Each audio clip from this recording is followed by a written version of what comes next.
Live. Just shoot me the Yep. The link. Yeah, so I can drop that on the Twitter and everything else.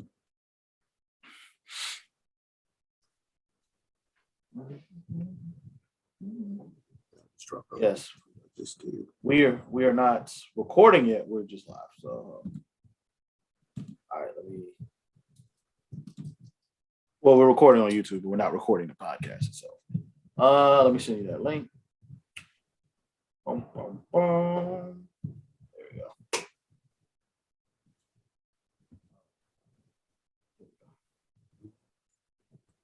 Los Ingredients.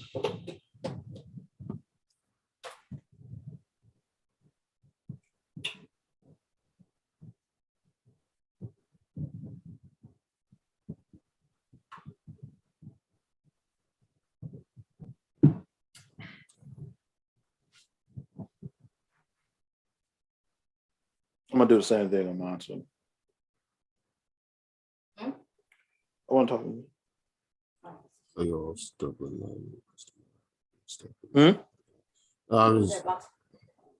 Use it. I didn't get a chance to test it. I mean, like storage wise. Some of that I'm giving to Taylor. I'm gonna give Taylor one of them ring lights.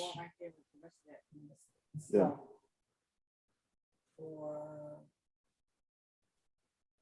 Put it in the kids' cubby hole. Yeah. You use the box right now. You got anything?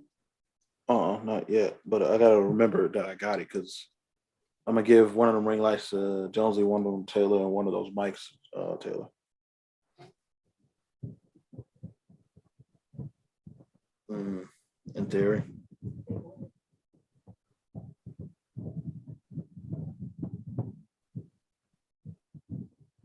All right. We'll officially start. But we're gonna start now. Damn it! Ain't nobody actually watching. All right. So I'm gonna hit record whenever you. Just let me know when you're ready. One second. I'm about to drop a post on Facebook too. Yeah, go ahead. I just dropped it on Facebook, so go ahead.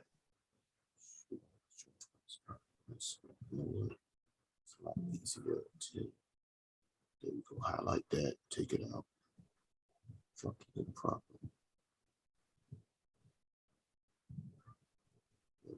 Why is Mark Madden so mad? This is Mark Madden. He used to work at WCW, right? Doing commentary. Yes. He's also at TNA. Wasn't he dying of like a kidney thing or something? Yeah, he had like a wild kidney issue. I don't know about that. I just know. I do. He's real upset at SRS. How about you worry about keeping that new kidney fresh and mind the business that pays, my nigga? Like he's calling all the wrestling journalists that they were all in cahoots with AEW. Yeah, we got the what you call them joints? Used to have the niggas that said that the little payment remits or whatever that was going around with that melts on it for $250K. Yes. Per piece of coverage. Like, yeah, exactly. Stop it. You hate to see it.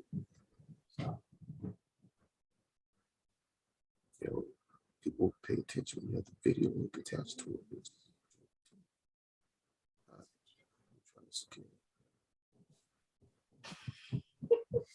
There we go. All right, I dropped it on Facebook. Guess I'll tag some people on it too. Bet. Well, we're gonna start recording. Yeah, you go ahead and start while I do the tagging and all that. All right. Forward to the cloud. Yo, what is up, everybody? Welcome to another edition of Black is New Black. It's your boy Benjamin Anderson. You can find me on Twitter at Blackhead89. You can find me on Instagram at Sephiroth_was_right. It's Black New Black. Jonesy, introduce yourself. Oh, it's your boy, the great Jones Daney, Starkiano, Ric Flair with locked hair, and Rick James Jr. III, Ricardo Jaime L. Trace, and a bunch of other more shit. You can find me on all social media at Pharaoh Dom. Yes. Y'all know what we do here: sports, nerd shit, and hip hop. Taylor will not be joining us today, but we might have a guest coming. Bobby, He's been We on a gonna couple of see. those. We're gonna see, but regardless, today we're going to hit three major things because those topics are going to take up a lot of time. So we're gonna hit the NBA playoffs.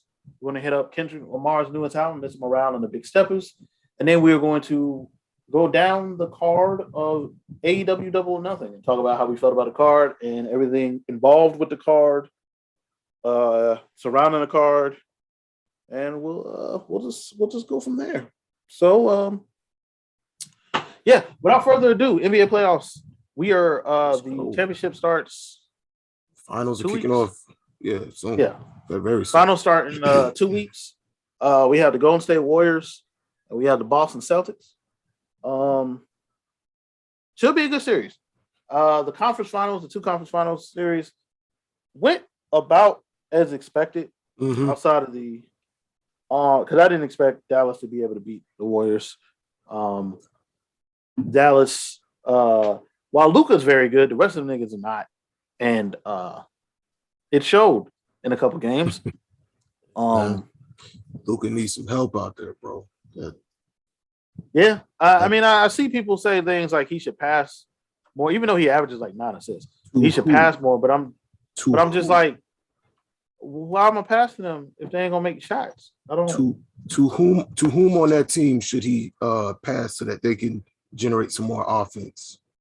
I mean, I think Jalen Brunson's pretty good, and I think Jalen Brunson's good. That's fine. Yeah, Jalen Brunson. But the thing is, see, Ben, what I was getting at there was that the guys he is, like you said, he averages 9 assists per game, right? Roughly. Those 9 assists are coming when he's passing it to those guys. So who else? Let me put it this way: who else is he supposed to pass to, especially in those situations where Brunson's shot is not falling? Or I forgot who else that I think is pretty good on that team.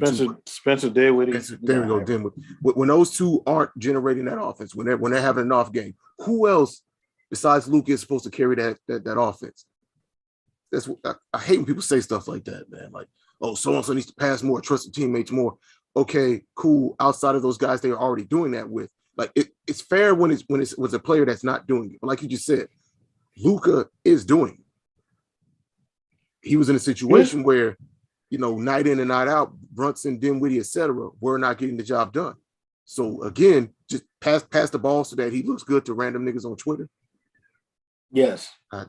No. It's not. No. But it happens, man. They'll be all right. Yeah, they'll live, man. Look, they're a good team. They got a good core. They have to retool some things. They're going to be perpetually in making good playoff runs as long as Luka stays healthy. Yes. Just surround them with the right personnel, and they can take that next step. Yeah.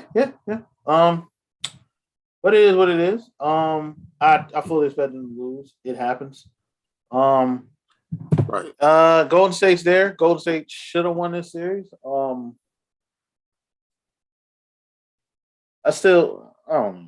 Golden State is still Golden State, but they're real old, and I think that's going to bite them in the ass in the next series. But the other series we got was the Miami Heat and the Boston Celtics that ended up going 7, even though it probably shouldn't have. Yo, it shouldn't have, man. Boston was considerably better than Miami. It was just a lot of that was just Miami is a scrappy, they ain't gonna let you kill them team. Jimmy Butler is that type of player, and it shouldn't have went 7, but it did. Yeah, man. I mean, I think it was a great series overall, as far as like the drama of it, and that they kept the games interesting, they kept the games exciting. That was a really dope series. But like you said, it's wild to me that it actually did go 7. Boston has this bad tendency of letting teams hang around and not putting the boot on the neck when they should, because you cannot let a team like a Golden State catch that second wind on you. No. It's hard. It's hard with Golden State, but I think not to get too deep into a breakdown of those series. Mm-hmm. I think the way Boston plays defense is going to really mess with Golden State, but we'll see, man. We'll see. We shall see. Looks like Bobby is typing, so maybe. Taylor's typing too. God damn it! Why is if I everybody? got, What's everybody doing? If I got look, if I had to put money on, I call it Golden State in 6. 'Cause again, I just feel like once they get rolling on offense, man, and Boston is a pretty damn good defensive team, but if the core of the Warriors show up and they start hitting those shots, man, it's hard to stop the bleeding. Yeah, we'll see, man. We'll see. We'll see how that shit goes. Just don't see Golden State dropping 2 at home, man. It's not. It'll be. I think the series is 2-2, 1-1-1. So Might be. Well, yeah, we'll see. no, it is. That's Okay, how. 2-2, That's how the 1-1, final yeah. is. 2-2, Yeah, 1-1-1. 1-1-1. Bet. 4-1-1-1. Yeah. Yeah. I think whichever team can win those away games is going to win the series, and I think the team that's going to be able to do that is the Golden State Warriors. Now, Boston is going to lay down and die for them and bend over and present, but We'll see, man. we'll see. We'll see. Series starts, I think, next week. So, we shall see. Moving on. There's not much else sports-wise to talk about. So we can move on to Kendrick Lamar and the Big Step, or Kendrick Lamar's newest album, Mr. Morale, and the Big Steppers. This is Kendrick's 5th studio album? I think so. Yeah, 5th studio album after about a 5-year hiatus. What are your initial thoughts on the album? Yeah, my initial thoughts, because we didn't want to just jump in talking about the album a few weeks ago when it had been out for literally less than 24 hours just to get some hot takes off. So I've had time to sit with the album and digest it, and I think it is a great piece of work. It is an incredible album. It's a very dense, very challenging listening experience. It's very heavy thematically. I really appreciate him dropping something like this. I think this is probably his most personal work to date. He's always made very deeply personal music, in my opinion, but here he really shows new layers of himself and opens up his life and his the demons he battles and his mental health issues and his family trauma. All that he digs into some very heavy content on this album. There are some songs that I will never listen to again on here, and I mean that with all due respect. Yeah, I've yet to listen to Cry Together after the first time I played the album. I always skip it. It's not because it's a bad song. It's so good at what it's doing. It's like Malcolm and Marie, like the song. We Cry Together isn't really a song. It's more of like a recorded. I mean, I guess it is a song because they are, but it's sort of going to the beat. Yeah, it's an incredible recreation of a toxic relationship. And again, like I checked the movie Malcolm and Marie. I watched it. I really enjoyed watching it the first time. I have no need to return to that again in my life. It's like Schindler's List. Like, okay, watched it. Incredible film. Great cinema. Extremely wonderful. No, thank you. Extremely wonderful. Extremely wonderful. You nailed it. I'm out. Thank you I'm out. Other than that song, and again, that's not like, again, I want to make, that's not an indictment on the album. Like, it's dope, but like, yo, what's up, Bobby? Yeah, what up, Ken Falk? What's good? Y'all niggas hear me? Yeah, we got you. Yeah. We hear you. Good. All right. Good. Yeah, good. man. We on the Kendrick album. I was giving my general rundown. I do like that. I found some of the takes on the album weird, like the people reading too far into it and the people that were being dismissive of it. I try to listen to art in a balanced manner as much as possible, if that makes any sense. Because I want about to crown this album, as the greatest of all time after it's been out only 24 hours, and I wasn't about to clown it because there was some parts that I might not have understood. I'm also not going to overanalyze it to be like, Kendrick used the word "the" and he pronounced the "the" instead of "the," which represents the African diaspora. Like, no, don't this. So, sometimes a song just is what it's about. I guess if I had to my favorite picks off the album, definitely Daddy Issues, that joint is. Yeah. Father figure. Father figure. Yeah. Father figure. All right. So, and Bobby, you want to go or you want me to go?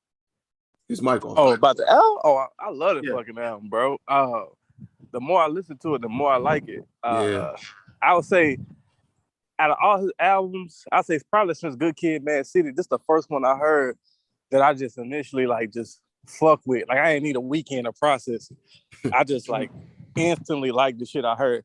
And I'm not saying like To Pimp a Butterfly took me like 2 years to get or nothing like that, but I got the music. I fuck with the music, but overall, it was some shit I was like, I'm gonna have to come back to that. Just like Damn too. Like when I first heard Damn, I was like, I'm gonna have to fuck with this at another time. But this shit hit off jump. I'll be honest with y'all, I already like deep introspective Kendrick on a lot of shit. Like shit like Sing About Me, You didn't like Sing About Me? Oh, Sing About Me, one of my favorite Kendrick songs, man. I like it, but there ain't no shit I want to completely understand. Right. When I run the album back, I kind of hit the skip button sometimes on that. Yeah. Incredible I storytelling. Sing About Me and Dying of Thirst. Oh, those songs are beautiful. Yeah, I don't just want to hear that shit on no Saturday. They're very right. Well, right. Yeah, very well written. But bro, if I'm riding the whip, I ain't trying to hear this right at that moment. Well, yeah, and I'll get to that in my particular album. But go ahead, Bob. Yeah. I just don't want to hear that shit. Like Smith Butterfly, probably his best album, but I don't listen to that shit on the regular because it's just, to me, it's a mood album. You got to be in the mood to listen to that shit. It got to be like a Sunday. You got some whiskey, and you just want to sit down and like think about life. Maybe I don't know. It's like Untitled, Unmastered. So there's some great songs on there, but like I don't just be like, yo, you let me throw on Blue Faces or track Untitled track number 7 or whatever the hell. Exactly. Like, joints are incredible pieces of art, but it's like, yo, sometimes I do just want to. I hate that people have abused this term to dismiss actually having to engage with art, but sometimes I just want to vibe. Yes. And Kendrick don't really make vibe music per se. There are a lot of vibes. There's a lot of songs here where I could just throw it on, and if I don't actually listen to the words in it, because like Rich Spirits. Yeah. Honestly, I was so grooving on the track the first time I heard the album, or the first 3-4 times, that I didn't really listen to the depth of the content on it until honestly, like this week when I was pumping the album, I listened to it on the way home from my brother's crib, and I was like, damn, that nigga was really talking about some heavy shit on that. But I could just kind of just listen to the hook and the beat and vibe out if I needed to as well to that song. And I think he does do a good job of balancing that on this album. But when you start listening to the words, it's kind of like, damn, now I gotta really you really gotta listen to this shit, which is great, but sometimes you just want to just bump something in the whip, man. Yeah. Nah. I mean, I get that critiques. I never went into I don't go into Kendrick albums expecting him to make the same type of music that like Schoolboy Q does, or somebody who is purposely trying to make thumping music. Like that's not really what he's doing. I thought this album was really cool just from the aspect of like it was less for us. Like this album was not meant for us in the sense that it was more meant for him. Like it sounded like it was catharsis. Like it sounded like I got all this stuff that I've been going to therapy and blah blah blah, and all this shit and all this issues with my fiance and all that stuff, and to be able to put that on wax, I thought that was really cool. And like songs like Father Figure, which when I heard it, and I said this to y'all, like not that my dad was, a hard ass, but a lot of Black fathers don't initially, especially our fathers, like initially aren't good at the soft love stuff. Like it's always tough love, like that kind of stuff. And the way Father Figure like presented his dad, and how that affected him, like the whole he said, I think it was on the second verse, like the way his dad raised him is he can't turn off the competitiveness. Like he can't turn off the fuck them other, like I'm the best, fuck them other niggas thing. Like that's why when he was like, when Drake and Kanye got back together, I was confused because it was like I thought he just said fuck it, like I can't get to that place mentally. Right. And I thought that was dope. I thought Auntie Diaries. Oh yeah, definitely. But that was that's a whole conversation really to itself. Dope song, and I don't want to dismiss anyone's feelings on it. I got because we're not members of that community to So I got what he was doing, and I will say that I think it's really dope to see what the second biggest rapper in the world make a song about accepting his trans aunt and understanding how that is It's trans cousin. yeah, and the trans cousin, and understanding how that is That is something that is very much goes against the grain and the norm of his of hip hop. yeah, and his religiousness that Kendrick has been pretty upfront about throughout his music. But I thought there was a bunch of really cool messages in here, man. Like the I grieve different thing, where he was talking about like how he took having someone around him accused of sexually abusing him, and took that, and it not dealing with that spawned what he described as sexual addiction. And how he's dealt with that and how it's affected his relationship. You know, I don't know if he's actually, I mean, I assume he's still with Whitney, but this is the most we've seen Whitney mentioned or around on albums, even though he's always mentioned her. Like She Needs Me is about Whitney. Like that's an old song off Overly Dedicated. Off of Overly Dedicated. Yeah, Alien Girl is about Whitney. She Needs Me is about Whitney. There's some other songs. I think Come Close Together is about Whitney. Like she's been around and she's been talked about, but this is the first time I think ever he said her name and been like, no, this is specific. I'm specifically talking about Whitney. Mm-hmm. Like I'm not talking about the amalgamous, my bitch. I'm talking about my fiance, like my life partner. Like I'm specifically talking about her and how I'm affecting her and how in turn this is affecting our children. And I thought that was really dope. This is just a deep ass album, man. That song's on there I really fuck with. Like I fuck with Rich Shit. You know, I fuck with N95, Die Hard, Purple Hearts I didn't actually like much. Count Me Out, Silent Hill, Savior. Like there's a bunch of songs on here that I really like. Yeah, I just fuck with that one, man. The whole album's fire, man. Like I appreciated it. I guess you know, elephant in the room. I do not want to be the well, fuck it, let's just do it. So some of y'all niggas don't deserve art. Okay. Oh. Yeah, we're getting in the weeds on this one. I'm not saying you have to like Kendrick Lamar. I'm not saying you have to like any artist, but the way we discuss art has to evolve. The hot take culture, the demanding certain things that like what okay. Ben said something earlier as far as like he doesn't go into Kendrick's albums expecting certain sounds or intention behind the projects, and I completely get that because while all the dudes in TDE have very deeply personal, introspective music, Q skews the most mainstream. You're going to get Q wants his stuff to bump in the whip specifically. He's going to drop that single. He's not necessarily chasing the hit, but Q's going to give you that sound. Mm-hmm. J-Rock to a lesser extent. Ab-Soul stuff is going to be over there.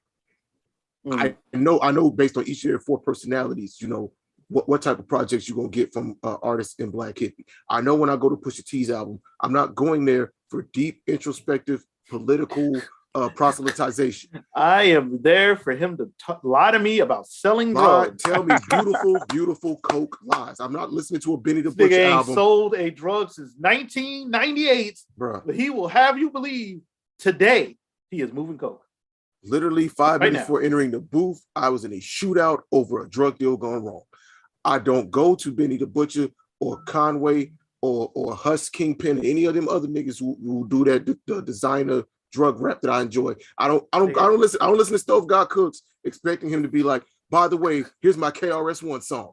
I mean, if he wants to do that, that'd be weird. I'll listen to it. By the way, let me uplift the community. No, that's right, not why I'm here. I'm here for you to destroy the community with beautiful drug bars, sir. I need these metaphors about methamphetamines. Okay, that's why I'm here.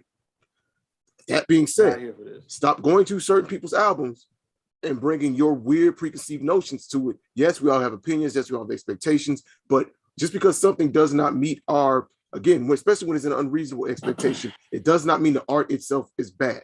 Okay. Again, people will probably think I hate Drake. I can't hate Drake. I have too many Drake songs in my iTunes collection from way back when to hate this guy.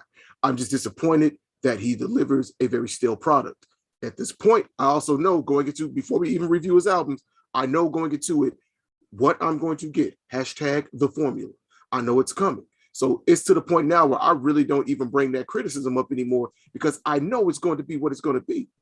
More fool me for going in there and being like, he's still not giving me more introspection. He's still not giving me social consciousness. He's still not giving me diversity in sound or songwriting style. I can't complain about this stuff anymore. At this point, to be honest, when we're reviewing Drake albums, I'll go in there and I get my jokes off because he's going to say some lines that are worth picking apart. Other than that, the other stuff, I'm beating a dead horse. So if you went to this Kendrick album and were like, bro, I couldn't really vibe with this, bro. There weren't no bops on this. There wasn't no, which you're lying. There are songs in there that if you think Silent Hills is not a radio-ready song, okay. I mean, cool. Die Hard is made. Die Hard very like much. that is Like a Purple very Hearts. clearly. Yeah, Purple Hearts and Die Hard are very clearly, these are the singles. Yes. like It I mean, is I don't mind that.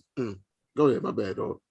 No, I don't mind that. It's just very clear that there are songs on here that are very clearly like, no, these are going to be singles. But I don't know. I enjoyed the album. I thought people's critiques of it were weird. Yeah. But I've also understood that Kendrick is going to create the situations where people say weird shit about his music all the time. And it is what it is. But I enjoyed the album, and you should listen to it. I like how you addressed that to an extent. Like, yo, listen, this man is a dude like the rest of us. Like, I don't think it's fair, and we've had discussions before about just different artists and art in general on the podcast, but like, stop putting the pressure on artists to save the world for you. Or to tell you what to think or what to feel or how to think and how to feel about life in your lived experience. That's not there. And I say this myself as not to put myself in in the same conversation. I'm an artist. I do spoken word. I'm a musician. I used to rap. Like, it's this very weird thing. Even with the level I operate on, when I show up at open mics or when I have features at times, I think there's this weird thing where people are like, especially like around between 2015 and 2020 for me, it became a thing where a lot of people were coming to these poetry events or these spoken word events or these like hip hop events and expecting, okay, so y'all gonna tell us what to think about Mike Brown, right? And I'm like, no, nigga, you're a grown ass black man who has lived a grown ass black ass experience. Let's talk after the show. You tell me how you feel and how you think. Right now, I'm not in that energy space. I just want to do a poem about my pet dog when I was 9. Like, nigga, I don't want to get up here and teach everybody about systemic racism tonight. I'm tired, just like you are. I'm a person. So, like, I can only imagine how much heavier it is for a Kendrick or a J. Cole, because it's like people legit look at those guys like, okay, they got the answers. No, they're people. Nigga, read a book. Read a Bro, book. I didn't want to say it like that, but bro. Please read. Like, please go follow read. Cornel West, nigga, Angela Davis. Like, it's plenty of material out there for you to go get. Bro. Nigga, if I listen to Kendrick, I want to listen to some bars and some cool bro. shit. You know, I'm trying to chill. You know, but I am not having Kendrick like tell me how to live. Bro, exactly. like nigga, No. even if I ran into like Michael Eric Dyson and I don't know the Whole Foods or some shit, right? I'm not gonna be like, hey, Dr. Dyson, can you tell me how to raise my son? For him to talk real fast and use real big Yeah. words. Like, Right. Okay, so the anthroposities of the white supremacist philosophy and the messed up heteronormative, the heterogeny of Heterogeny. right. All right. But yeah, Cool. Got that. But yeah. I'm taking notes. yeah, just to close out, album's dope. Album's If dope. you- And don't be a weirdo. Yeah, don't be aware. All right. So the thing that's going to probably take up the rest of the show. AEW Double or Nothing. Pay-per-view happened yesterday. Fuego. A pay-per-view that I was looking forward to. I did a bunch of other shit happen that may or may I not guess be real. we gotta discuss it. Let's Yeah, no, we got it. did it hijack the show for y'all?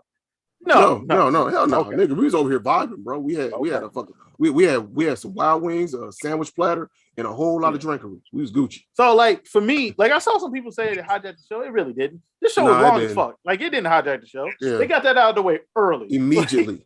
Yeah. And apparently that was always the plan. All right. So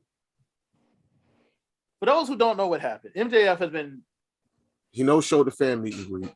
Let's yes, just skip but to there. Or for some background because we haven't talked okay, about yeah, it. yeah, If you're yeah. unaware. True. MJF Getting has news been like that. angling, quote unquote, to leave in 2024. He keeps mentioning it.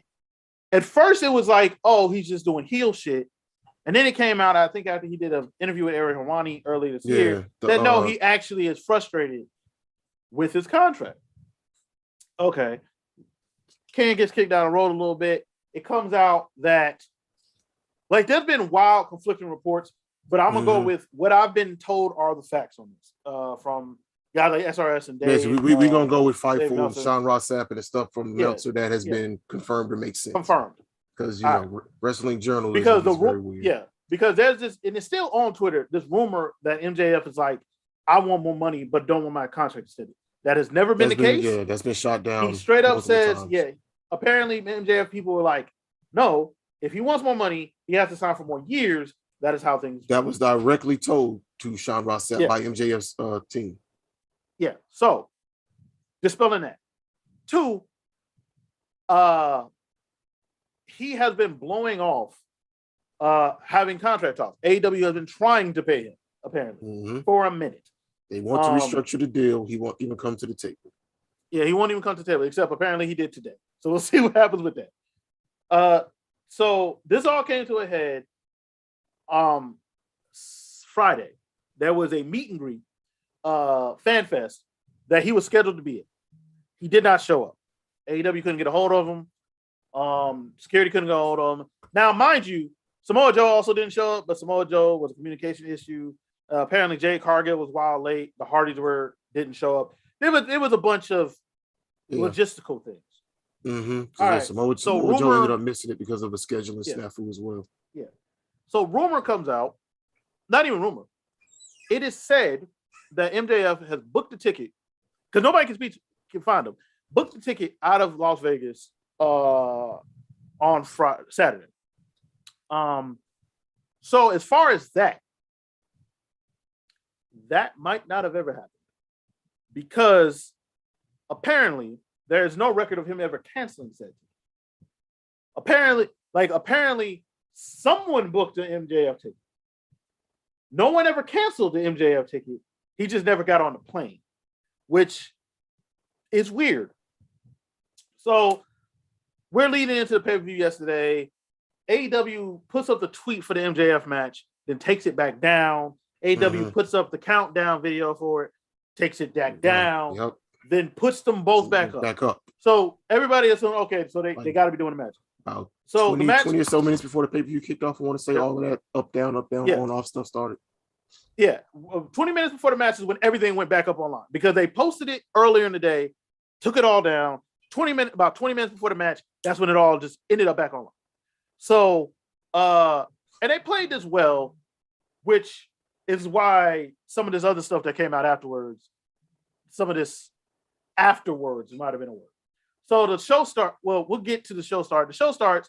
He shows up, powerbomb to death, and leaves. By the way, the fact that he waited to come out and did the airplane thing in the ring was genius. Was genius. It's just genius heel shit. He's very talented. He's not a guy, in my opinion, that because Twitter melted down, and I was like, look, my take is if he is doing all of this behind the scenes stuff, not talking to management, not coming to the table, if he wants more money, that's very. But we've seen guys with more talent and in better positions make worse decisions. So nothing kind of shocks me in the world of wrestling anymore. But like, way to fumble the bag if that's how you moving. But like, man, the guy's so good. I just got a little annoyed. Like, dude, you're so good at what you do. You're gonna get your money. Just all this extra outside shit. I really don't want it muddling or like Bobby mentioned hijacking. I don't want that hijacking was going on. I don't want to hijack what I come here for is to watch the show and be entertained. But never hijacked the show for me. But if he's leaning into like lean into the shit in the ring, you're a heel. I get it. His character is he's one of the few guys in the industry still that very much operates under kayfabe. So him hitting the airplane to the crowd was, which is why it makes everything difficult to tell what is real and what is not for him, because he's doing a full Pillman shit where you never know when he's in character. None of that. So apparently today, he did not leave Vegas. Him and Tony have had a sit-down meeting. We'll see how that goes. From what I understand from Dave Meltzer and Brian Alvarez, it sounds like at some point last night, it became a work. It didn't begin as a work. Shot himself into a work. Yeah, he shot himself into a work. Earlier. At some point last night, be it when he bought that plane ticket or someone bought that plane ticket, to how long it took him to get the ring, to all that shit. At some point, part of this became a work. We'll see what happens with the sit-down meeting between him and Tony. I would hope that he resigns, just because MJF is good.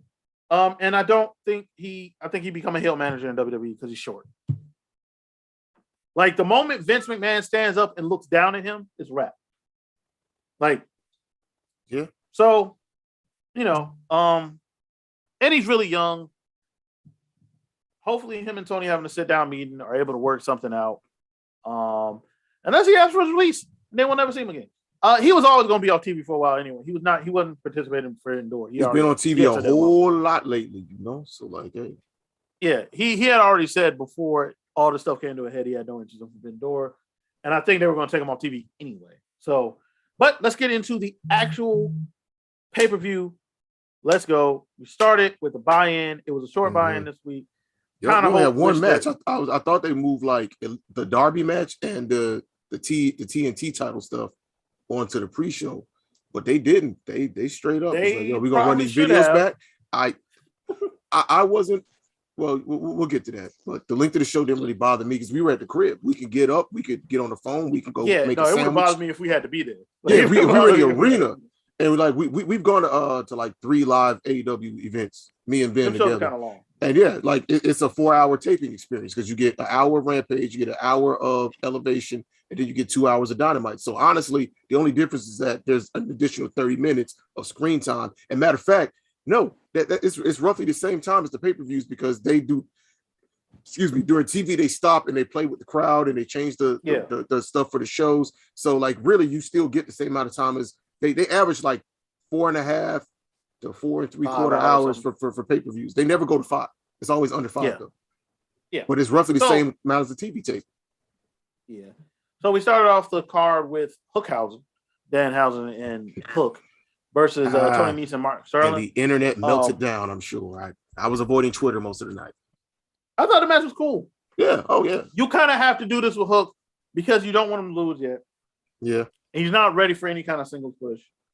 Best way to keep him on TV, not losing, is to put him in this goofy tag team with Danhausen. And it's cool with me. I know people don't like Danhausen, but I don't understand why you don't like Danhausen. Oh, bruh. Twitter is the same for the same reason that the same contingency of vocal people don't like Danhausen for the same reasons they don't like Orange Cassidy. And you already know what time it is, Bobby. Oh my gosh. Yup. Don't you have no damn fun? Orange Cassidy's hurt, isn't he? Yeah, he's injured right now. Don't you have no damn fun on my show about men and choreographed fights? But they watch NXT, don't they? Don't they still watch 2.0? Some of these niggas do, bro. Some of them do. See, I was trying to not say nothing about the Fed over here tonight. But no, I fuck with Danhausen though. I don't get it, but I like it. Nigga's great. It's fun. He's fun. I discovered Danhausen through random like YouTube interview when he used to do like random interviews and pop out on niggas at Ring of Honor. I was like, yo, that guy's fun. And he can actually wrestle. Too. Oh, that nigga eating good. This is why it's bad. Shout out to Danhausen. Yeah. But yeah, man. I thought the match was cool. It's good use of Tony Nese and Mark Sterling. Yep. They're good heels. Yes. It was a cool match. I like the pairing of Tony Nese and Sterling too, because Nese has always needed somebody with some personality around him. Great in-ring worker, incredible look. Excellent. Can keep his opponent safe. Lays his offense in, looks amazing. The microphone has never been his biggest strength. So like, right. As much as people hated the Zoe train and the Enzo's reign of terror over 205 Live, I actually enjoyed that time period because. But when Tony Nese was around him, when Drew Gulak was around him, they started to develop and work characters. And yeah, Enzo, but you know what that was an expense of? Pac. All in the expense of Pac. Hey, That's why no, Pac was like, "Fuck all y'all, I'm going." home." Pac chose to take his ball and go home. He did, and he's never Also, left home. it's extremely hilariously petty that within like a couple of weeks, if Pac had stayed, maybe he would have been the one to take the belt back off Enzo instead. It was like, we'll show you, we'll let fucking who even beat Enzo for the belt? Was it one of the Was it Lucha? Cedric? No, it was one of the Lucha dudes. It was one of the Lucha House Party guys. I don't know. It wasn't Lindsay because he But never one of held them the belt. champion? I think it was. I know I Cedric think was it was champion. Kalisto. I think I didn't know Kalisto took it off. Kalisto It was might have been. It might have been ever, Tozawa that Cedric took it champion. off him. Oh, Because The Tozawa Ninja? Tozawa ended up not being able to take it off of Neville at the time, off Pac. So I think it was. I think Tozawa finally did get it by beating Enzo. I don't know. Anyway, the belt's dead now and it's gone. The show is gone. It's NXT 2.0 step up. No, it is NXT level up. Whatever, nigga. It should be step up because then I can at least watch cool dance scenes with Channing Tatum. What? Might as well lean in. Might as well lean in. So the pay-per-view starts, and the first music that hits is MJF. And I don't know whose decision it was for him to like take his fucking time coming out. I don't know if that was him or if Tony was like, "Hey, hold on. We're gonna make him wait a little bit just to play into all this shit." Whatever it was great. That moment was awesome. Him coming out and doing the airplane thing, flicking off the crowd. Excuse me. It was great. Then we had Warlow come out. Who was sitting in a holding cell. Yep. Amazing. Come out. And even so, I need people to understand this. Because I saw people saying this is burying MJF. Like, no, guys, this is how that match was always going to go. Even if MJF had re-signed weeks ago, this match was always going to be him dying. That was only way this match was going to go. There was no other way. Logically, people have forgotten how wrestling has been traditionally booked. TK was raised on territory shit, on WCW, on ECW. Like, nigga, if you don't like, this is wrestling booking 101. The heel shows ass and gets their comeuppance. That's what happened here. Yeah. The fight where he gets his comeuppance and has a competitive match, that was the dog collar match, because that match was directly reflective of old school dog collar matches or the I Quit, Tully Blanchard, and Magnum TA rivalry. In that situation, the heel does get to work the heat, get their shit in. This type of comeuppance for a heel is you get your ass beat out the territory. This isn't hard. I know some of you have only been raised to watch but he's also not getting beat out the territory. Like, unless he's asking for his release. By getting beat out the territory, I mean he's getting off. You write him off TV with that vicious squash, that extended squash. Yeah, because I think he was always getting wrote off TV. Like, no matter what, he was always at this point. This date had been circled. Okay, we got Forbidden Door coming up. You don't want to be a part of that. We don't really got nothing for you at this time. We're going to have Warlow kill you. You're going to be off TV for a while. And if what Dave Meltzer and Brian Alvarez were saying is true, he's going to start cutting crazy Brian Pillman promos. So we'll see. We'll see. But this was always how this match was going to be. But yeah, Warlow, that is homegrown star. They need to strike the rocket to him. He's gonna hold a belt. They don't hot shot a lot of belts in AEW. The first time we've seen anything get hot shot, it was the TNT Championship, and that's because they had to scramble around Cody getting COVID and Cody not resigning, which we'll get to that in a moment. But like, they usually don't hot shot titles, so I don't see Scorpio's reign being this short again. I think they're gonna commit to him and they're gonna move him into programs. Now that the stink of the Ty Sammy and versus ATT, because really what happened with that situation, we'll get into it since it's come up. What happened in that situation to me, and you and I discussed this last night, but what happened in that situation? Wait. We got like 5 matches to go before. Oh, okay. Okay. We'll put a pin in that. Yeah, put a pin into it. But yeah, Bobby, you got any thoughts on that match? Or you good? Yeah, nah, I fucked with it, man. They got it over with. Good curtain jerker. I laughed at the fact that he got his ass beat and they got him on the gurney and shit, and they put the oxygen mask on the wall. That was like, just get this nigga out of here. Let's get him off TV. Like, all right, we got to get him to the back as Yeah. soon as possible. Let's get this nigga to the back. This man has been murdered by powerbomb. He hit him with 10. He hit him with 10. I in the mean, yeah, bag. bro. I ain't trying to take one of them hoes. But he No, is a no, superstar. no, no, no. though. That dude is No, over yes. as hell. That's a star. Yeah, dog. That's a Wardlow star. is a star. But no, he can't be, man. Twitter told me that AEW doesn't know how to build organic stars. That's why they have to keep taking these AEW, these WWE cast-offs. You know who said an excellent thing Send about those that? guys to Japan. They don't deserve You know to who be said an here. excellent thing about that? MJF. About to say anybody with common ass sense. Yeah, MJF was like, "You know how stupid you fucking sound." I'm not sure if he was in character or not. Well, I don't think this was in character. He was basically like, "Dude, like territories always exist. To be upset that someone's contract ended here That and they went to wrestlers are work somewhere wrestling. else. Yeah, like that doesn't make any fucking sense, bro. Anyway, so the next match we got was Young Bucks versus the Hardys.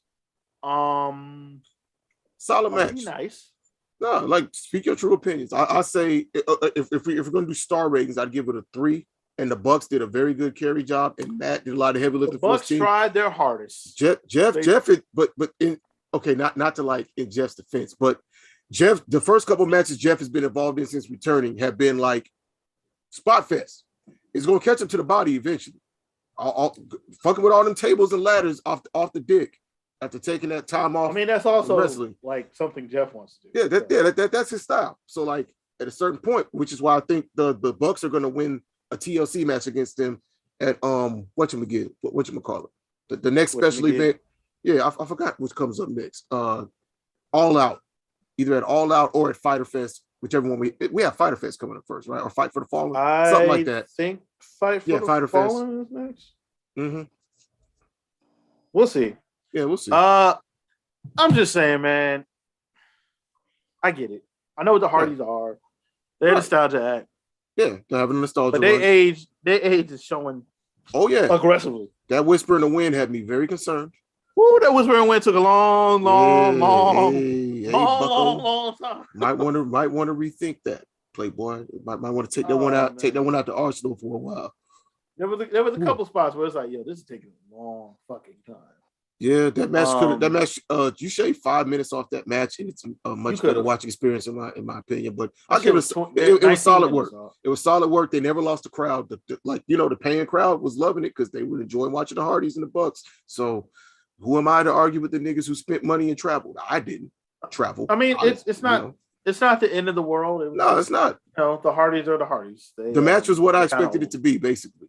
I didn't go out there expecting even their like Ring of Honor matches with each other because neither of them are the same. Matt Hardy doesn't have hips anymore.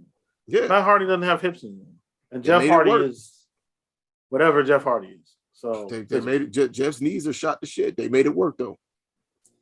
Yeah, I can do without ever seeing it again, but I will because that's how this works. Your next match, Jay Cargill versus Anna Jay. This wasn't as good as the first one. Nope. It got better as it went on. Yeah, I won't say it was horrible. No, it was yeah. It was mid. They just weren't on the same page. I give it like 2.5 stars. It's mid. Yeah, it seemed like something was off where they weren't on the same page. They just couldn't get. Once they got together, the match flowed a lot better. But that was literally like the last 5 minutes of the match where they found their bearing and got on the same. Because there was a couple spots where it looked like was playing that and then the blockbuster other person sunset flip bomb, whatever was supposed to go on there. Yeah. But it happens. Botches happen in wrestling. Even Daniel Bryan has botched in a match. So like these are two very green people. Yeah, it's not exactly. But the run-in segment. Yeah, that's what I'm about to get into. The run-in in the post match is what. And so post match, remember the baddies were about to jump. Anna Jay. Chris Statlander comes out. Yep. Oh wait, Ben. You mean to tell me that she's not buried? That they have plans for Chris Statlander? Before that, Stokely Hathaway comes out. I think it's Stokely Hathaway. Stokely debuts. Fucking best manager in the game. Not named Paul Heyman. Stokely debuts. Also, apparently, according to Tony, which is a boldface lie, he had never talked to Stokely Hathaway before that day. Hey man, that's niggas, a boldface lie. Niggas know niggas who know niggas. You don't ever got a contract tampering wrestling because. But true. Somebody gonna tell you. Somebody, bro. You mean to tell me Swerve don't got that nigga number? Come on, bro. Or niggas been talking to each other. Number? Niggas been MJF talking. don't have his number Niggas been talking. because him and to each other. MJF are friends. Yeah, Like, niggas be talking to each other. That's how wrestling has always worked. yeah. So you don't really got to contact. It's just funny the way he said it in front. Like I spoke to him like 3 hours ago. It's Yeah. like nigga, no, you didn't. But but yeah, Stokely Hathaway comes out. He is the new manager for Yes. the baddies. Mark Sterling will still be handling legal because he is the legal representative for all heels in AEW. It does seem that way, doesn't it? Yes. Yeah. But yeah, so Stokely Hathaway comes out, Chris Statlander comes out, and then Athena comes out. It's time, baby. The agenda is here. I'm happy to see Athena here. I am. Athena We'll is leave one it of at- the and best we'll leave it wrestlers. at one of the best wrestlers, women, female or otherwise, on the planet. She's great. She's doing What else you great thought I was stuff about with to say, Warrior. nigga? I Nothing. wasn't about to say nothing else. Nothing. I ain't gonna get in. I ain't about to get into that. That doesn't matter Oh, right now. no. Yeah, I mean, I know it don't, but you that doesn't sometimes you just be shooting off the hip though, bro. Nah, it's not worth shooting. There's some people. There's some people in the future we can't interview because of this nigga over here, guys. He's like, I don't want the bum ass niggas in. I don't want them niggas anyway. Them niggas. But yeah, man. Match Yeah, was dope. great debut. I need to hear her song like on Wednesday. Hopefully she debuts Yeah, I with a didn't match on Wednesday and just Yeah, puts on a hopefully. banger with somebody. Yo, I was just thinking this, but like she's not there anymore. It's probably gonna be her versus the Bunny because the Bunny seems to be the person that chicks wrestle when they debut at AEW. Yeah, Yeah. it used to be her or Penelope Ford. Which man, where is Penelope? Oh, she got injured, didn't she? Yeah, and Kip Damn. has his first She match was back. building really good momentum too somewhere. before she got injured. I saw Kip has his first match back. Oh, Now that's with what's AEW. up, man. I miss Kip. He I has actually an enjoy Kip. indie date. That's He has what's an up. indie date. But I yeah. want to see what Um, Kip's gonna do with this new character. Yeah. What but- is it? The Forgotten Pillar shit he's been doing on social media. I wanna see Yeah, the that. Forgotten Anyway, Pillar. Yeah. I would have said feud him and Sammy for the TNT title, but now Sammy's gonna get booed out the building wherever he goes. So no. I would Unless say you give him wanna- Darby. Darby needs something Oh, to do. yo, Darby and Darby- Kip would Darby be is good. just They got good chemistry Chilling too. right now. Because Darby Darby, and Kip would be good. Darby ain't got really a feud or nothing going on. He ain't I got think shit he's going. gonna feud with the Elite. I can see him feuding with I can see him feuding I with guess. Cole or continuing shit with I Red guess. Dragon. I guess. There's ways you Um, can go with that because clearly he's not done with them after last night. Yeah. When's the Yeah, last then time we Darby had- won a match? Because him and Sting gonna Oh, wrestle he him and Sting beat gonna wrestle Swerve. Red Dragon. He beat Swerve to get into the Owen. Yep. Okay, yeah. Mhm. So next Darby's up, kind of L proof though, So yeah, nah, it Yeah, don't he matter. is. He is. he's like Rey Mysterio, except he gets taken seriously when he's a champion by the company. No disrespect to Rey Mysterio, like that's not Ray Rey's fault. Mysterio Vince got is one of just them gonna be Vince. RIP championship runs. That's And what then you got a that- second one that literally was like, "Yo, we really didn't do you right the first time. Also, you're losing to Cena in and out." Yeah. What the fuck? Yeah. This niggas disrespected that Um, man so much. Man. Yeah, so moving on. Never won a non-title match as champion.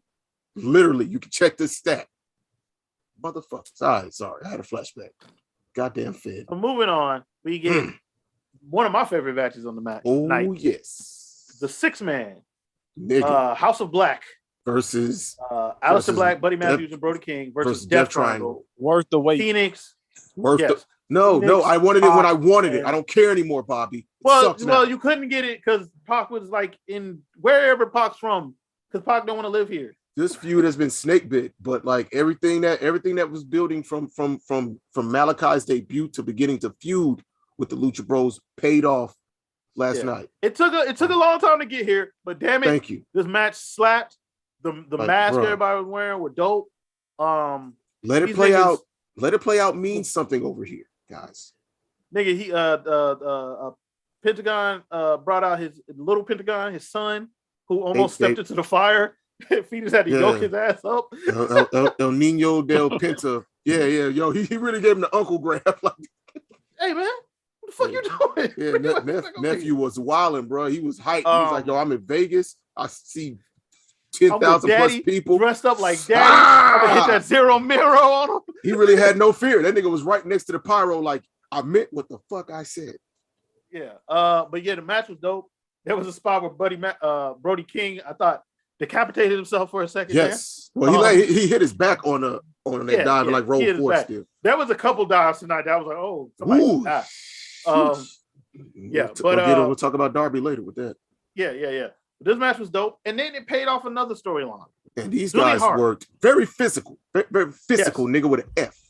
Physical. Yeah, and it paid off the Julia Hart storyline, Yep. where her, which I thought was dope. Her popping up in the dark, spinning the mist, and just scurrying away like a fucking spider. I thought that shit was hilarious. That was watch. great. I know people were upset that it even existed. That shit was hilarious. Hey man, That shit was fire. they're ripping off Rob. They're ripping off Judgment Day, guys. Go ahead, Bobby. No, I would say that shit was fire. And I even like Pac with the mask on, with the luchador mask. Yeah. I thought that shit was cool. Yeah, that shit was dope. Fox mask. All that Was dope. shit. He should have kept the mask All- on the whole match, but I don't think he knows how to work with a mask, which is I very mean, he difficult. did work blindfolded that one time. True, but he can see through that shit, man. We know how to gimmick ass blindfolds work. They either they could see through it or they had planned that spot out perfectly. Yes, the nigga was counting all the steps in his head. But yeah, man, match was dope. I'm interested to see what Bro, they do. that was Brody probably King, my. I know, had a couple single matches on Dark. Hopefully, they get Buddy Matthews doing some single matches. I need Buddy. Not going to after say Scorpio. separate them or nothing. No. Not Bring out the yeah, not to trio say tag, separate them. man. Yeah, Trio or bring in tag, trio yeah. belts. But I think the hold up with that is they're waiting for Kenny. Yeah. But ain't no telling when Kenny gonna come back. So, If you don't put that belt, you got to put him in the tag picture. The Kings of the Black Throne need to challenge Jungle Boy and Luchasaurus at some point. yeah, which is why I think they've been doing them as a trio instead of a duo for a while now to avoid Right. Yeah, that makes sense. having to do that. Because AEW, they honor their ranking system. Like at a certain, that's why the Moxley stuff works or the BCC works so well, because it keeps Danielson and Moxley out of them. It kept them away from facing Hangman, basically. Now, if you want to have a singles thing, have one of them face Punk at some point, well, now that's open. You know? Oh Lord. Wow. Oh yeah, we're gonna talk about that. Oh, I so just saw a some pop up tweet. in the chat. Oh, true. Yeah, I just saw a tweet that I have I have thoughts on. Yeah, what I was about to say, but yeah. So the next two matches we got were the and I'll keep that here. Next two matches we got were the Owen final. Adam Cole beat Samoa Joe. Britt Baker beat Ruben Soho. So I'll keep this part short. Both matches were good. Yeah. I understand why they booked it this way as I've taken a step back view. I would have had Ruben Soho. No, I still disagree with having Britt Baker win. I still totally disagree with that. But I understand I do too, why. but I get it. Right. Yeah. It wasn't Yeah, a choice understand either of us why. would have made. Yeah. So it is what it is. I thought the match between her and Britt was good. I don't understand the internet thinking Britt is horrible. She's not.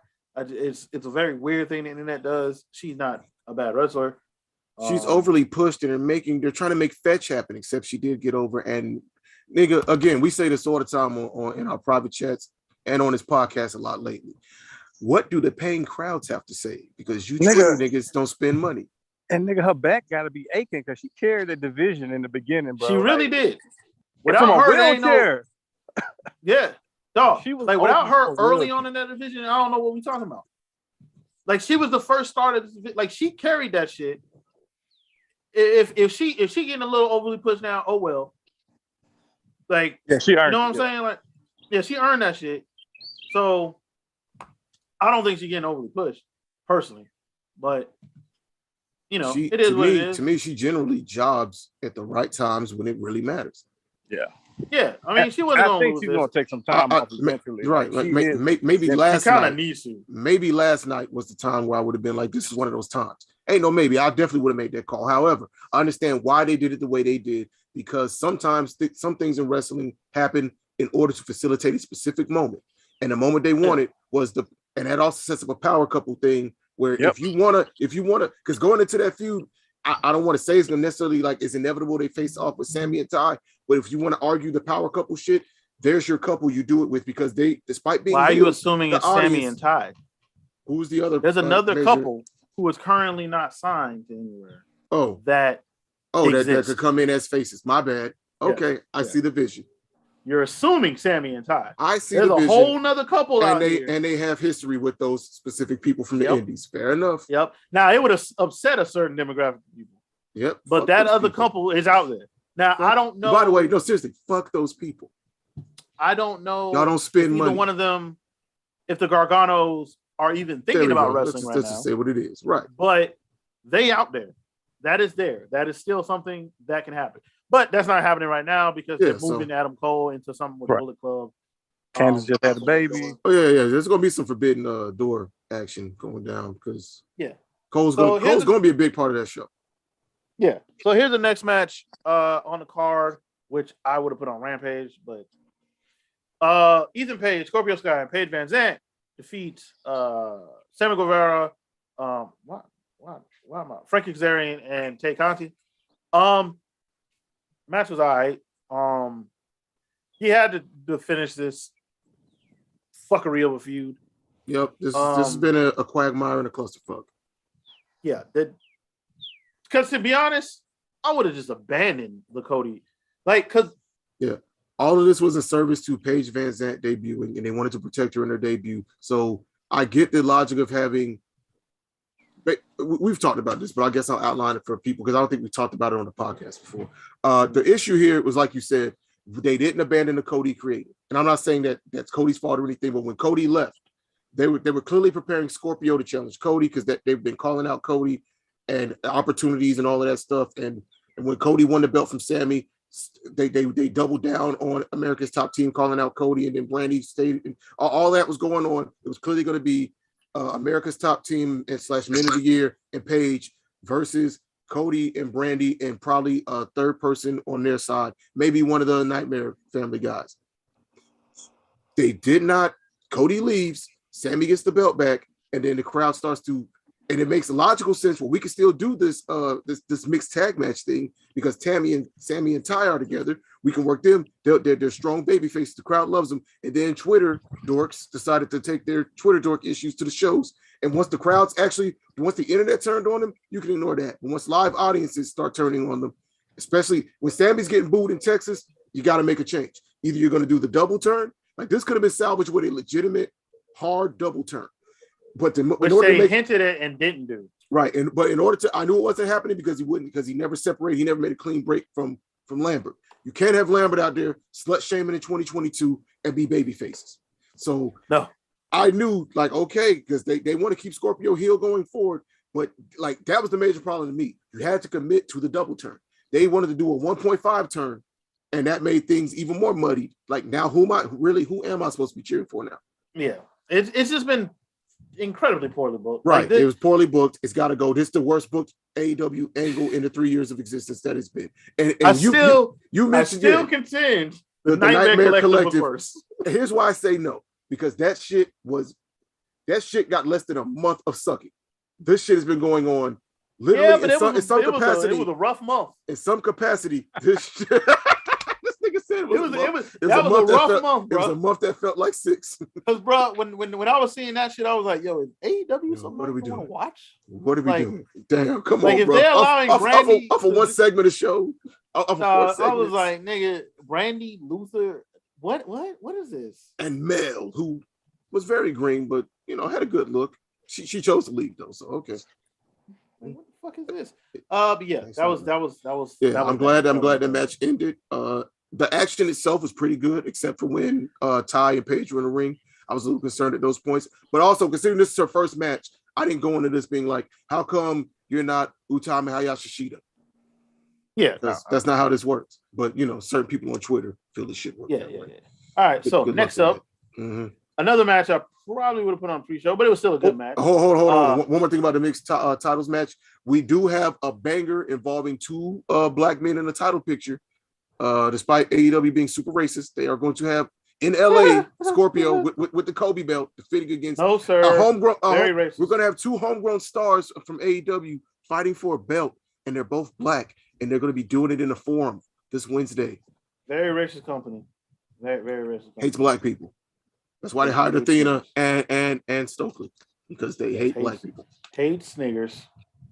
Yep. Don't worry. She'll be on Dark before we can learn her theme song. Damn it. Yeah, she'll be on Dark tomorrow. Which is entirely possible. She will be on Dark, but it doesn't mean what you goofballs think it does. Anyway, So next matchup, which I probably would have put on Rampage, well, not Rampage. I would have put on a buy-in, but Kyle Riley versus Darby Allin. It was Yep. still a cool match. Yeah. Darby Allin tried to kill himself with one of them Oh, that shit wild was dives. great. I don't know what happened. Like, Yup. did he get His foot foot caught? his I'm foot not got sure. cut, and his foot got caught, and that shit turned into a corkscrew drop kick. It's like, what is happening? You almost died. And then he did it again and Yep. he got guillotined. Yep. Classic O'Reilly It was a cool spot little there. match, though. It was a cool little match. I thought that shit don't was have any great, issue with man. it. That shit had chain wrestling. It had Darby's high spots. It had great striking by both guys. That match was great. But again, because there was build to it, but like I will say this. It like, was a about- quick build. Yeah. It wasn't like I think people got so used to AEW building shit out like 2-3 months in advance for these pay-per-views that lately, or not even lately, but like this and Revolution kind of had those matches where, hey, we're doing this. It was a WWE style build where this is happening within a month versus 2 to 3 months out, which either way can work as long as the story set up, as long as the story is done well. And I think the Darby stuff made sense. Yeah. I don't want to wait to put my hands on you. You tried to take my big homie out. Yeah, no, I don't got no huge issue with it being on there. I just probably would have put it on the buy-in. But I would have Yeah. put it on a buy-in or on Dynamite, but like, yeah. Good win for O'Reilly though. Yeah. yeah, good win for O'Reilly. Next up, we had Thunder Rosa versus Serena Deeb. I liked this match. I liked it a lot. It was a really good match. If Yeah. somebody wants to call it great, I wouldn't argue. There were a few spots that the coordination wasn't there for them, but they're both like Rosa has grown so much, and Deeb was a pro's pro where they worked around it and kind of like how CM Punk didn't he botch in that match with Pentagon. Both are so damn good that they made it part of the story of the match. Apparently that was a botch. He just turned it into Like like they part of immediately made it part of the story Yeah. of the match. Same with Rose and Deeb. So I will call it a great match, a great women's championship match. Yeah. Much Yeah, better than her match with Nyla, which was not bad, by the way. Just Deeb is that much better of an opponent for her because they have that chemistry. Yeah. What are you saying, Bobby? Now I said they told a good story. Mm-hmm. Yeah, I liked it. I liked it. Good old Benoit Malenko style action we got with that match. Benoit Malenko style. It was a dope match. Next match, one of my favorite things AEW has ever done. Oh, Anarchy yes. in the Arena. That shit. Um, Justin Roberts told y'all, ladies and gentlemen, the shit is about to hit the fan. Good Jericho stupid Society versus Blackpool Combat Club, Eddie Kingston and Santana Ortiz. This shit was ignorant. Mhm. Um, Off the dick. And we got our New Yo. Jack tribute. yeah. They purposely play a wild thing for Bruh. like the whole, Yes. They played it back Match down twice. there. 2.5 times they looped it. and then Jericho the one Yo, that stopped he it. broke the soundboard. Niggas acted like Jericho murdered a puppy on live television when he turned the music off. It was great. Great heel heat. Yeah, the match wasn't really a match. It's a fight. There's people fighting. Yep, it The was highlight for great. me though is Eddie Kingston Eddie coming Kingston. from the back, covered in Full- blood. After him and Daniel Garcia got eaten by a freight elevator and beat the shit out of each other in the elevator. Yeah, covered in blood with a gasoline can and pours gasoline on Daniel Bryan. Daniel Bryan and And Jericho and trying to Jericho. light them Because I hate you both. I hate y'all so much. I'm gonna kill you. I'm trying to murder you. we saw a partnership breakdown with Kazarian in the mixed trios match between him and Sammy. But Eddie Kingston said, hold my cognac, nigga. I'm trying to murder someone. But yeah, shit was cool. Jericho Society won. I think this ends up being a blood and guts match. But we'll see. But I thought the shit was cool. Yes, I man, fucked that with match was great. It's they had a few comedy spots that was always going to be there, but like Yeah. this, like some people say, this is just a stadium stampede with more steps. I'm like this. I knew off the top with the people involved. This Stadium ain't gonna be Stampede that. is something totally different. Totally different, and I love both for being what they are. But I'm glad they didn't have any other like hardcore matches on the or didn't work any, because like trios matches you can work all that stuff into. They were very smart to be like, nope, this is the match that gets to do all that shit. Because hey, it's a long show. I will tell you this. I was starting to kind of the two matches before. I probably need to rewatch the Deeb match again and the other ones because like that's the point in the show where I did kind of feel the length of the show. But when that Anarchy match hit, Oh yeah, want the crowd up. nigga, he's back in there. Yeah, that shit was dope. Next up, three-way tag match between Swerve and Our Glory, Jurassic Express, and Team Taz. You mean they're a It real was a tag dope team, match. Ben? They have a name? That coon on Twitter. Said that. It was a dope match. I personally wouldn't have had Jurassic Express win, but Nor I see what's but I happening. get why. I see what's happening. FTR about to take the Yeah. titles up. Off. They kind of getting a hangman run right now too, where people are very Yeah. disrespectful of what they've been doing as champions. Oh no! I'm not. No, I not think they've you. had Great match. Ben, I said people, not you. We know how to watch wrestling and appreciate it. The contingency of people that are like they're just not they shouldn't be the champions. They don't feel like the biggest deal in the they got the belts and their match's main event and they put on bangers. They are the aces of the tag division. They are They over literally and fuck. yeah. When that music come on, the niggas who spend money to see them and enjoy them. That's the only aces of the tag division. When FTR is there and the Bucks are both there, like okay, but they you just happen to have the belts right now. Right. You just happen to have the belts. Be like that. I hear you. I hear your point, but they have beaten convincingly. They ain't beat FTR. The top, They ain't beat not FTR yet. They beat FTR in the past. They beaten as champions. They've literally beaten 4 of the top tag teams in AEW in back-to-back pay-per-view defenses. I understand what you're saying. I'm Okay. saying if we're saying who is the best tag team in AEW, Well, the there's best about tag team in the 3 world is before we get to FTR. Right. Yeah. So this is not a slight at them. I don't mind them winning. I wouldn't have had them win, but I understand, especially because you're probably about to have Keith Lee and Swerve go do something, and Ricky and Hobbs do something, or they finish their actual feud because I don't know if that feud is done. Not quite yet. So yeah, I ain't got no problem with that. Or but I had honestly, them win. Well, the obvious thing is FTR winning the belts, right? My Well, counter to FTR that is that Ricky and Hobbs have a case to be made. We never got pinned in that trios match. You've never beaten us. Yeah, but there's a very good chance FTR wins the belt. Like FTR is about to hold a bunch of belts. So, I mean, like, you literally got I see what they're doing. 4 I competitors see for what they're doing. Scorpio. You got like 4 competitors for Scorpio out of Team Taz and Swerve and Our Glory right And there. all of So them, like, and all of them should be Scorpio the first time. Like it shouldn't be no trouble. It shouldn't be like all of them. All of them are more interesting and better wrestlers than Scorpio Sky. And I don't dislike Scorpio Sky. no. I'm just saying. Yeah, I'm just saying. If I got him a choice, I think he and Ricky between are Scorpio- equally skilled in the ring, and I think he's a better wrestler than Hobbs. But I care about Hobbs. I wouldn't be mad if Hobbs beat Scorpio Okay. for that belt. he can be a Fucking better put wrestler. a rocket to Ricky, man. Make Ricky give all that MJF time. Get that shit to Ricky. I agree. Yes. That boy. If Ricky. MJF is really about to ask for his release, I'd give all that shit to Ricky. Ricky, Or would just you take a like to break. be the head heel of our company? You get to do that now. Until CM Punk turns heel, that is. True. We don't know when that's happening. If that happens, Right. I think he's So, going to have a next heel match. run again at some point. Probably on his way out retiring. probably put somebody probably over why he strong. still have that title. Probably. Our next match was Adam Page, Hangman Adam Page versus CM Punk. All Oh, right, you skipped so- something. You skipped something. Something very No, I important. didn't. Yes, you did. Oh yeah, Roosh. Los Ingonobles. Los Agenda Indomitable. That being said, I forgot that Roosh is like a super carny, so he's probably gonna stress Tony out. But You said a super carny. no, Roosh and his daddy are super carnies, dog. They are super carnies. La Bestia. Look, I'm telling you, La Bestia got a contract, whether you wanted it to be or not, Ben. La Bestia has not got no contract with no goddamn AEW. he has one with Tony Khan over at Ring of Honor. Those are separate contracts. Oh, okay. La Bestia is gonna get paid somewhere. Look, all of Roos's Him and family his is getting daddy. jobs. Yes, Him and his daddy.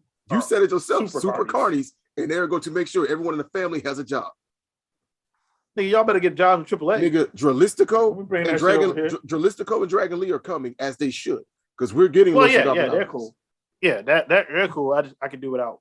Also, it's Is that- time because now Private Party can be free to work in the tag division more and get wins. And also Butcher and the Blade, they are great. They're going to get opportunities, more opportunities now that they don't have to lose and fuse to protect Andrade from eating pins. So there we go.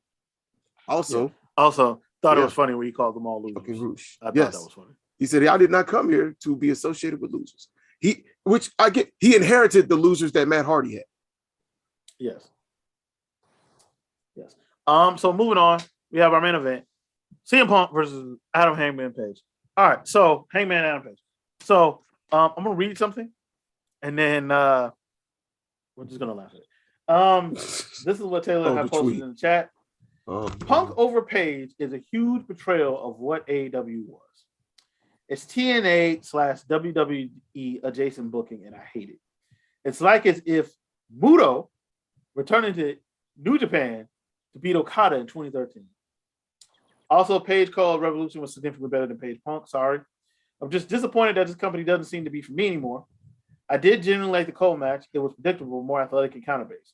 Yes, this was less predictable, but it was melodramatic and fell apart after 10 minutes. You are dumb. You are sensitive and dumb. that Bird app, niggas get on that Bird app and cap like it come with a check, boy. I tell you, niggas So- get on so Al I'm Gore's gonna internet and say show something. they ass. I'm going to say something that I think a lot of day one AEW fans who are so adamant about it staying what it was never going to stay that. It couldn't. Dog, if AEW had access to a lot of the people they have access now, they're not signing Nigga, I'm about to say, we'll name names. Since y'all Joey niggas like to Janela. pretend. They're not signing. Let's start with Marco Stunt. Stunt, who is entertaining and fun, and I enjoy him. He's not a guy you put on your TV product to move numbers. They're You not. They're not signing certain people, right? No. And to act as if CM Punk, one of the best wrestlers ever, Mm-hmm. who could still go Yep. and who is actively working with younger talent. working with younger talent and helping younger talent. The same niggas on Twitter are crying about this, Ben. Sorry to cut you off, but like I really got to reiterate how these niggas talk about both sides of their heads. That's the conversation we had when he had his match with Silver, and we've seen it after almost every Punk match. He gave Daniel Garcia too much. He gave so and so too much. So your issue is that, well, you don't feel like Punk's a big enough deal because he's having competitive matches with these young dudes, but also he's taking their spots. He should work with them, but he shouldn't put them over. Is what you're saying, you fucking idiots. Yeah, like he is not Hogan, dog. He is not. Right. Fuck that. He's not RVD in TNA. He's not. Like, he is putting younger guys over. Yes, he's going to get a run with the belt. You know who else probably going to get a run with that belt at some point? Ron Danielson before he leaves. You don't Like- have those guys and don't take the opportunity to put them in your championship lineage. If I'm Tony Khan, right, and I'm trying to build Forbidden Door and build this new company, one of the best wrestlers in the world, one of the most famous wrestlers in the world, comes to my company. It makes no sense for me not to give him a title run at some point None whatsoever. that he had to earn by winning matches. Yup. This is Exactly. He not earned it. This is not TNA adjacent. This is he not. He didn't walk in, attack Hangman with a chair, and then like Now Hangman you're come out the wrestling. next week. I want to get my hands on Punk, and I'm willing to put the title on the line. No, that's not what happened. Yeah. To act as if what is going on isn't very clear as day is funny. And also, Yes, this is not the AEW of 2019. It can't be. it can't. It was be. never going to remain that. Nigga, they would have signed people like Swerve if he was. If AEW started in 2014, I guarantee you the peak black and gold era of NXT never would have existed because No, it would've never both of those shows from AEW and NXT Black and Gold had one simple thing: we're going to be a super indie with actual week-to-week storytelling and a high budget presentation. So, AEW. If I wanted to watch NXT, I would have watched it during the Wednesday Night Wars, but I chose AEW for a reason. I'm not going to pretend that NXT Black and Gold was not great. Yeah, towards the end, it was stunt booking more than it was doing its own thing. It was trying to counter program, and that's what bit it in the ass.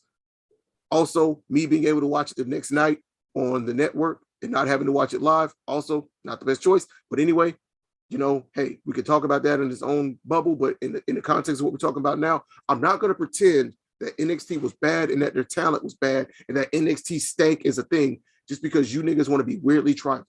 I'm not going to pretend that Malachi Black was never Tommy in the UK. I'm not going to pretend that Adam Cole was never Adam Cole in Pro Wrestling Guerrilla and in Ring of Honor and in various other indies. I'm not going to pretend that people had whole careers before WWE signed.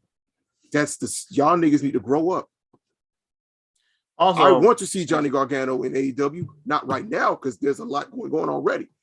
But this whole set, and I'm gonna end my point on this here, on this one talking point, Ben. The constant conversation of Tony Khan doesn't know how to long-term book. Tony Khan always changes attention to his whatever shiny new WWE toy he gets.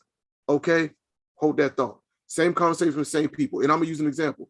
Tony Storm and Ruby Soho. Tony Khan doesn't know how to book past a debut. Tony doesn't have any plans. Tony's just signing these people and doing nothing with them. They might as well stay in catering in WWE. So if Tony doesn't interrupt the Chris Statlander push that's clearly been happening for a while now, and the logical story of her going after Jade, but Athena does, then Tony is doing wrong by Chris by not focusing on Chris. But if Athena works a single minute of dark, it doesn't immediately go into one of the women's championship programs, she's being wasted and she shouldn't have signed.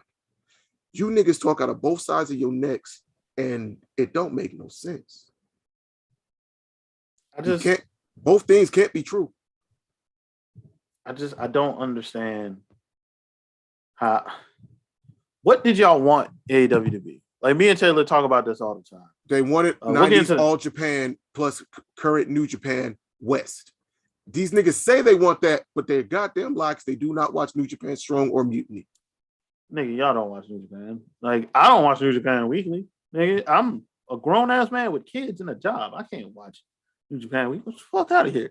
Like, the idea, what did y'all want AEW to be? That's what I would like to ask these questions.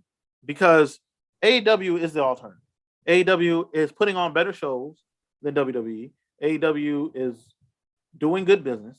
AEW is probably going to have ROH and all that other shit at some point soon. Wait till Sasha shows up and starts winning. These niggas gonna have a bitch fit. I mean, that might be happening. Like, if she gets out of her contract with WWE. When this shit is like that iceberg heading towards the Titanic, my nigga. It's going. You gonna? I mean, dog, she tried to leave before. You know, we'll see. Yeah. But my question is always, what did y'all want AEW to be? Because it is succeeding. They don't know. To me. It's succeeding within in everything 3 years. It set out It's to be become to a me. legitimate alternative.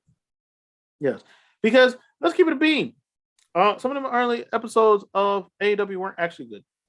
Like, a lot of Canadian stories. It was good. It was great action, but like it wasn't. It isn't what it is now, and I enjoy what it is now overall. Yes, I enjoy what it is now way more. But yeah, it was PWG. It was PWG with lighting and cameras initially. Matches were just happening.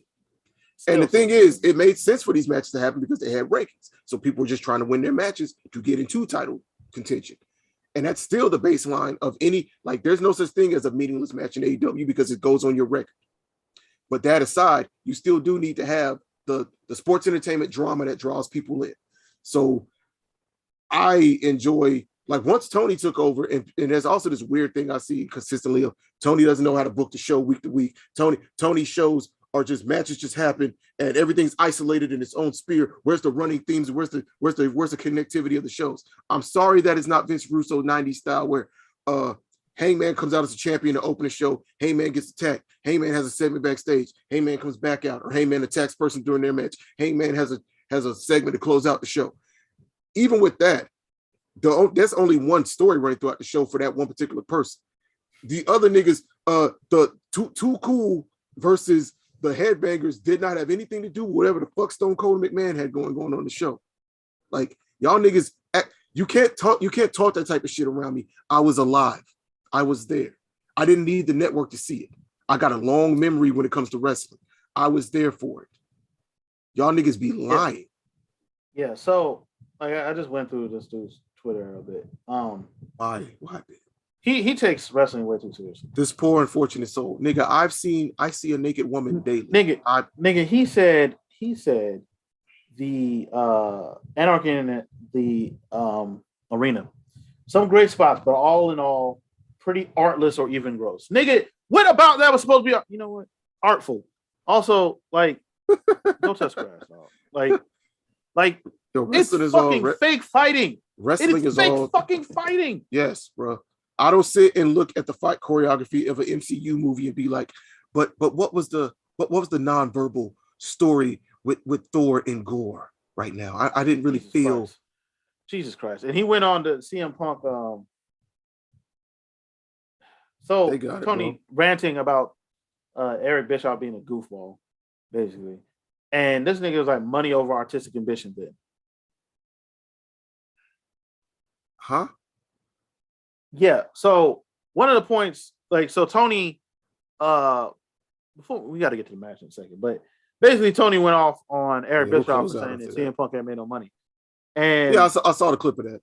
yeah, and he was like, "Oh, so you only doing this for money over artistic ambition? Nigga, grow up. It's a business. Grow the fuck you up." dumb. And that's the thing. And That's also- why I understand why Vince bought somebody like Nick Khan in, who the business, the key word y'all throw around is the business. No, I ain't gonna go that far.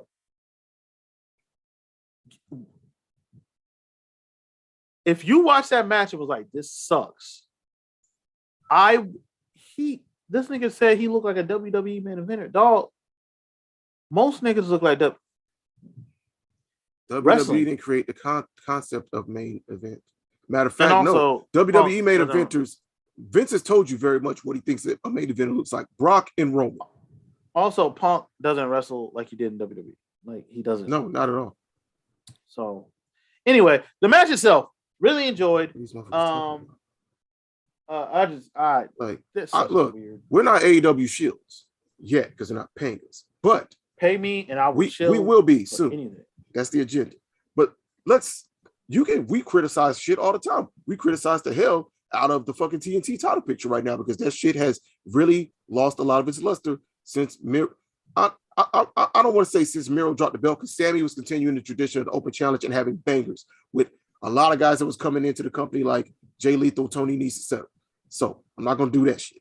But you can criticize AEW. My thing is when your criticisms just don't make sense to me. I'm gonna question. I'm going to raise counterpoints. Like their women's division is do, and they need to get rid of XYZ. Well, the only place that the women that are good enough in the world are working to just jump in and be ready for US television ready, because I don't want to hear a bunch of random Joshi names who are under contract that we can't just poach. That's not a thing that's happening. You're not just taking Miyu and Sayuri and Mayu Iwatani and just taking them and putting them on your TV because they have contracts with Stardom, with Tokyo Joshi Pro, with Ice Ribbon, all that shit. So the only other place in North American wrestling those women are going to come from is WWE. You can argue a few from Impact, but they're not leaving Impact and they're under contract right now with Impact. So the only place that are releasing women and that have a free agent pool of women is WWE. So either you want these women to get more time and opportunity on TV and you want them signing the Athenas and the Dakota Kais and the whoever else that's out there, the Nixon Newells. If you want these people, if you want that division to get better, those women have to come from the Fed. But y'all niggas is also saying, nope, they got NXT stank on them. NXT stank. It is what it is, man. The match was really dope. Yep, great match. CM Punk never do the buckshot Lariat again. Yep. Hey, look, the nigga your knees almost gave out on you. Punk laughed at himself. And sold that knee right after. Very, very again, smart work. Knees was about to give out on you, big dog. Like, damn, tweak my knee. Yeah, but the match is overall, I really like the card. I think AEW is on this really dope path. This is one of the best rosters that we've ever seen in pro wrestling. Period. Yeah. Like the company's growing from top to bottom. So much so that they definitely need Rampage to be 2 hours. I don't know when that's gonna be. I say just do a third 1 hour show, 6:05 on TBS. Everybody, let's just do it. Saturday night. See, I'm with that. I'm ready. I'm with that. How you gonna record Dark and Elevation? Because Dark and Elevation still gotta be things. I didn't say it gotta be live. Yeah, but you got to record these all the because what they do now, they didn't. So the reason Rampage is an hour because they didn't get the money with their initial contract to have 2 touring shows. Right. They got to have 2 touring shows. Like their roster is at the size where they have to have 2 touring shows. Oh, when Rampage moves to 2 hours, but the thing with that, if you're gonna commit, you got to commit to going head to head with WWE at that point. In my opinion, do it in some capacity. I'm not. I mean, Nigga, I'm not watching wrestling until midnight on a Friday night, and I'm at home washed out, not living. You know how much I used to be out here. I ain't even out here like that, and I'm not gonna commit to watching 10 to midnight. Either you do 9 to 11. Maybe I can work with you there. You better off doing 8 to 10 or 7 to 9. I could see them doing 9 to 11. I don't think they'll ever go head to head with the W. If they can help it, I don't think they want to go. I get it. But bruh, you got to nigga be gonna do something, Nick, if you want me to watch. Shit. Yeah, I don't think they ever. I just don't think they're not gonna do 8 to 11. I don't think they're ever just gonna go head over to WWE. It would be stupid right now. Fair. Move Rampage to Thursday. They might. Well, no, they can't. They can't because NBA. Yeah, no, they can't. And Tuesday, maybe. Nope. And the reason they didn't run Tuesday was NBA, the NBA deal.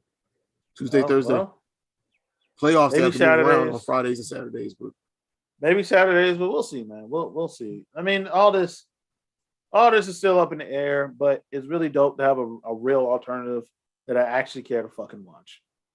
Because I don't watch WWE. I won't watch WWE ever. So, but yeah, that's shows. Yep. Great match, new champ, new era. You know, it was. Yeah. Hangman had an incredible run. Niggas saying otherwise is cool. That's your opinion, and I'm gonna leave that at that. He'll be back. He's super young. He will have a second. That's the wild thing. This man has been a world champ before 30. Yeah. His reign was longer than Jericho's. He put on bangers. Yes, his wrong. Yeah. He was the ace, and he was treated as such. Yeah. Like. And neither of them turned heel last night. You fucking weirdos. Stop it. Every company does not believe the hard line. There must be a face, must be a heel thing. Both of them had opportunities to heal it up on each other last night. Both of them did get their shit in and you know, play mind games with the opponent. Both of them had a chance to use that belt to hit the other. Neither of them did. Yep. So we'll see, man. We'll see. I am down for ready for Dynamite Wednesday. Ready for Dynamite Wednesday. Yep. Dynamite Wednesday, Dynamite in the Forum. We'll see how that goes. Yep. Should be a crazy crowd with that West Coast start time. Yep. But with that being said, thank you guys for listening to Black and Black. This is your boy. Yep. Dancing. That's Jonesy. That's Bobby. Thank you guys for listening. How do I stop this?